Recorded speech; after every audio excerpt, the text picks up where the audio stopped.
hii, nao wakiwa katika sehemu ile wameanza kujifunza na kuiga tabia ya sehemu ile.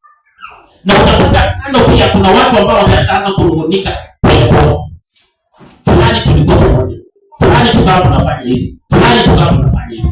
So maandiko yanatuambia kwamba watapata pia kufahamu, na hao wanung'unikao watajifunza elimu. So wakati tunaendelea kuweza kujifunza, tutaanza kutofautisha mafundisho kamili ambayo ilikuwa ni ya Kristo na mafundisho ambayo haikuwa ni ya Ukristo. Kila mtu anabatiza. Kwa sababu mambo haya mawili yote yapo.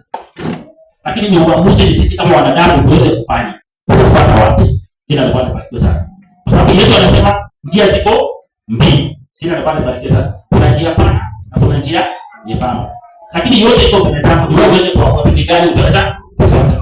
So utaona ya kwamba kuna watu wanaweza kutoka katika namna hiyo. So wewe wanadamu uko katika hiyo nafasi. Tuende kwa nyingine kidogo ili sikae sana. Kwa tunapoenda namba 4. Ama ilikuwa namba 4. So tunaingia namba 4. So roho ya wanadamu pia yaweza kusikia uwepo wa Bwana.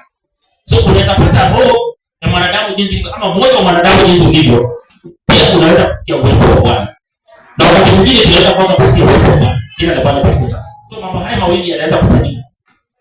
Kuna wakati tunaweza kuja uwepo, tunaweza kujihisi katika uwepo wa Bwana, na kuna wakati tunaweza kujipata katika uwepo wa Bwana. Sawa sawa, tuna wakati wa Israeli pia.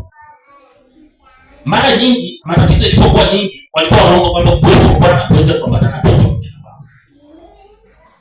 Na wakati huo walikuwa wakiomba hivyo, wakienda katika uwepo wa Bwana ama uwepo wa Bwana ukiambatana pamoja na wao, kila kitu walikuwa wakifanya walikuwa wanashinda. Na wakati mwingine wakati wameamua kuenda bila wanafikiria, mambo yalikuwa ni magumu. Kila tabani kwa sana. Na vile vile sisi kama Wakristo wakati unapata ya kwamba kuna hizo changamoto bado huwa zinatuandama, haijatoka sana. Kuna wakati mwingine uwepo wa Bwana tunaweza kuenda naye.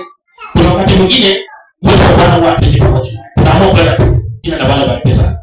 Kwa hivyo moyo wa wanadamu jinsi umeweza kutafsiriwa ama katika hizo hali ya mazingira. Kuna wakati mwingine unaweza kusikia ile uwepo wa Bwana na utulia katika uwepo wa Bwana. So tusome katika kitabu cha Wakorintho kusikia uwepo wa Bwana. Timotheo wa pili 4:22. Timotheo wa pili 4:22. Tukua somaji wengi ndio twende hivyo. 4:22. Timotheo wa pili 4:22. Karibu kama umepata. Timotheo wa pili